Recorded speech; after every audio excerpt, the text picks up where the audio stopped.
Bom, senhores, tudo bem com vocês? Bem-vindo para mais um vídeo. E este vídeo é uma continuação do primeiro vídeo sobre direitos e deveres, tá? Então esse aqui é o vídeo número 2. Se você quiser ver esse vídeo primeiro e depois assistir a parte 1, fique à vontade, pois nenhum vai estar atrapalhando o outro, tá bom? Já nesse vídeo, a gente vai ter um foco muito mais voltado para a questão documental na parte de liberação de serviço, tá? Então aqui a gente vai falar um pouco sobre PPT, vai falar um pouco sobre APR, vai falar sobre checklist e outros documentos que nós temos dentro do nosso estabelecimento, que é fundamental para essa questão da liberação de uma atividade. Liberar o trabalhador para executar o serviço em seu estabelecimento. Então esse vai ser o foco do nosso vídeo. E falando nisso, já no primeiro item que está aí mostrando na tela, que é o item da NR número 1, que é o item 1.5.3.4, ele fala o seguinte, que a organização deve adotar as medidas necessárias para melhorar o desempenho na segurança do trabalho, no serviço de segurança do trabalho. Então a empresa, ele precisa verificar os seus procedimentos internos que já são de acordo com a norma e verificar, ver no seu cenário se há outras medidas que possam ser adotadas para poder garantir que aquele ambiente seja muito mais seguro. Como assim? Exemplo, tem alguns estabelecimentos que quando vai fazer o checklist dos equipamentos, algumas só restrite apenas a equipamento mais de grande porte, como por exemplo uma empilhadeira. Tem outras empresas que não, é para todos os tipos de equipamentos. Se o cara vai usar uma furadeira, tem que ser feito um checklist, um documento físico ou digital. Hoje em dia tem muitas empresas que estão fazendo na parte digital também, que vão fazer o preenchimento conforme os testes iniciais que eles vão fazer nesse equipamento para poder ver se ele está em condições ou não para executar um trabalho. Então tem empresa que só exige equipamentos de maior porte e tem gente que pede que seja feito em todos os equipamentos. São regras internas que interferem na segurança, podendo trazer mais segurança para o estabelecimento. Então tudo que você vê que é necessário ser feito, baseado no seu estabelecimento, é importante que você faça para garantir uma segurança. Então vamos ver aqui alguns documentos básicos para isso. Primeiramente, que é o principal de todos, eu preciso ter o conhecimento referente aos riscos do ambiente de trabalho aonde o meu trabalhador vai executar o serviço. Primeiramente, pela própria função dele, já vai ter alguns riscos relacionados, aonde que você vai pegar essas informações no próprio PZR que a empresa possui. Se por acaso você ainda não conhece, ainda não sabe como que é um PZR, haverá um vídeo, tá? Provavelmente eu já devo ter postado ele já. Se não, aguarde que vai sair um vídeo que vai falar detalhadamente o que é um PZR e como que a gente lê um PZR. Tem muitas pessoas que têm o PZR na sua empresa, porque a empresa compra por fora esse serviço e não sabe nem ler, interpretar um PZR. Então fique atento, vai ter esse vídeo, ou já tem, para que você possa estar pegando essas informações, tá bom? Voltando aqui. Então, na atividade, no serviço que ele vai executar e na função dele dentro da empresa, na função você já tem algumas informações de riscos que estão lá na questão do PZR. E dentro do cenário onde ele vai atuar, é importante você também ir até o campo e ver, observar o cenário por todo e perguntar para o trabalhador como que vai ser a etapa de serviço para a execução dessa atividade. Então é muito importante você observar, ver, perguntar, fazer em conjunto com o trabalhador, perguntar para ele quais são as dificuldades que ele já teve em serviços anteriores, para poder estar sendo colocado dentro dessa análise preliminar de risco, que é o nosso APR.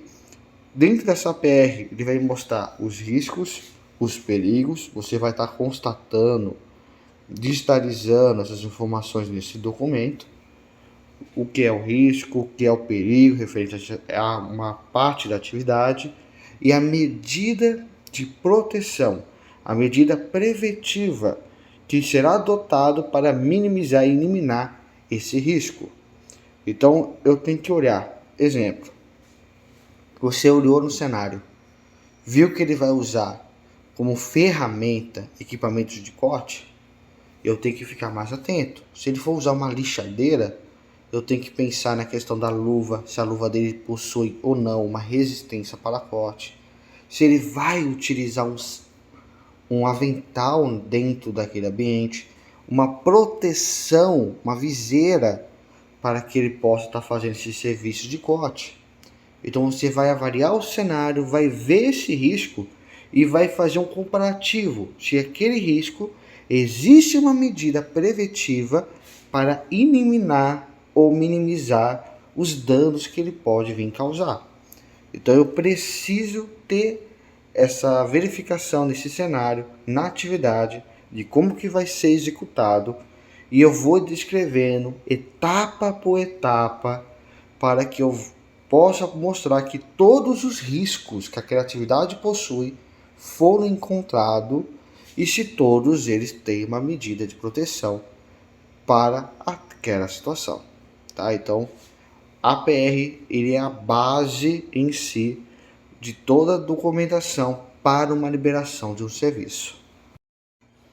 Já na questão da permissão de trabalho, o famoso PT, esse documento formal que você faz também no ambiente de trabalho, aonde você vai preenchendo os campos de alguns procedimentos já pré-determinado pelo estabelecimento, e também vai colocar os nomes dos trabalhadores em conjunto com a assinatura deles, para que todo mundo esteja consciente do risco da atividade que vai ser feita e as medidas preventivas para aquelas atividades. Então, a permissão de trabalho é uma atualização onde um profissional de segurança vai dar permissão para que aquele trabalhador, aquele que viu essa documentação, que recebeu as orientações referente à atividade, ele vai lá executar esse serviço. Então, essa permissão está dando uma permissão para aquela equipe ou para aquele trabalhador poder executar o serviço. Mas isso somente depois de você passar todas as orientações que ele precisa saber para poder estar atuando nessa atividade. E através desse documento, eu tenho essa comprovação para isso. Essa comprovação que ele teve conhecimento referente às medidas e que um profissional que avaliou aquele cenário deu para ele a liberação para ele executar a atividade. Outro documento também de extrema importância, principalmente quando você vai fazer uma utilização de algum equipamento específico, que é o caso de um cinto ou de algum equipamento rotativo, no caso de uma lixadeira, furadeira, ou um equipamento mais de grande porte, uma empilhadeira, uma retroescavadeira, uma pente. Esses equipamentos, você tem que fazer uma avaliação primária, uma verificação, um checklist desses equipamentos, para saber se ele está em condições mínimas para poder te auxiliar em sua atividade. Exemplo, no caso de uma empilhadeira, você vai verificar a questão do pneu dela, se o pneu dela não está rasgado, se o pneu dela não está danificado. A empilhadeira costuma utilizar pneus maciços, então você tem que avaliar essa questão da qualidade do pneu, qualidade das mangueiras hidráulicas, que é responsável pela movimentação da torre. Então você tem que verificar, ver se ele está em boas condições mínimas para que você possa estar utilizando aquele equipamento. Assim também com o cinto de segurança. O cinto de segurança que você usa para trabalhar em altura, você também tem que fazer um checklist nele. Verificar se o tecido dele está correto, se não tem nenhum tipo de desgaste, de avaria, se toda a costura dele estão inteiras, não estão se soltando, se as conexões do cinto estão encaixando de forma correta, se os pontos de ancoragem estão resistentes, possuem uma boa qualidade, não tem nenhum tipo de dano sobre eles. Tudo isso você vai fazer no checklist, atrás de checklist, de todos esses equipamentos, para poder ter a certeza que na hora que você precisar utilizar ele, seja na questão do serviço ou na questão da segurança, ele está em condições mínimas para que você possa estar utilizando em sua atividade. Então esse documento, checklist, ele é fundamental para garantir um ambiente mais seguro e um serviço melhor executado. É claro que não é somente isso, é também de grande importância que, dependendo do equipamento ou dependendo do serviço, se é um trabalho em altura, trabalho em espaço confinado, trabalho quente, se você vai utilizar uma retroescavadeira, uma empilhadeira, uma pente, plataforma elevatória, você precisa ter treinamentos, precisa ter certificações comprovando que você tem a competência, tem a proficiência para poder estar utilizando esses equipamentos e também para poder estar verificando esses equipamentos. Então, o treinamento é fundamental. Então, é de extrema importância que o trabalhador passa por essa questão de certificação para que ele possa ter essa proficiência. É claro, tem algumas empresas, alguns estabelecimentos que fazem treinamentos internos. Posso fazer? Pode, não tem problema. Desde que você tenha um profissional à altura para poder dar esse treinamento, essas orientações. E também, você como trabalhador, vê, isso é muito fácil. Você estando em um treinamento, você sabe se o treinamento foi jogado de qualquer jeito ou ele está sendo mesmo um treinamento vantajoso, um treinamento que está ensinando realmente. Então, se a empresa faz em questões internas, treinamento interno, com um bom profissional, e os trabalhadores estão entendendo como que é a aula e como que deve ser executado, isso mostra sim uma boa proficiência e você está sim com a competência para poder utilizar esses equipamentos. Tá? Então tem esse detalhe, é importante. A certificação, o treinamento, aulas práticas principalmente, que é uma coisa que falta muito em algumas escolas, para que o trabalhador tenha essa competência, para que ele possa entender melhor esses documentos, entender melhor a importância dessa questão da avaliação do cenário, para poder estar executando o seu serviço. E por último aqui, não menos importante, uma ficha de controle. No caso da Neymar, nós temos uma ficha de entrega de IPIs. Isso é importante por quê? Porque a empresa tem que ter o controle geral de todos os EPIs que estão sendo utilizados no seu estabelecimento. E se os trabalhadores que estão utilizando esses EPIs, eles sabem quais são as finalidades para cada um deles. Exemplo, a empresa dá 2 óculos diferentes. O trabalhador ele fica em 2 cenários distintos que exigem um óculos específico.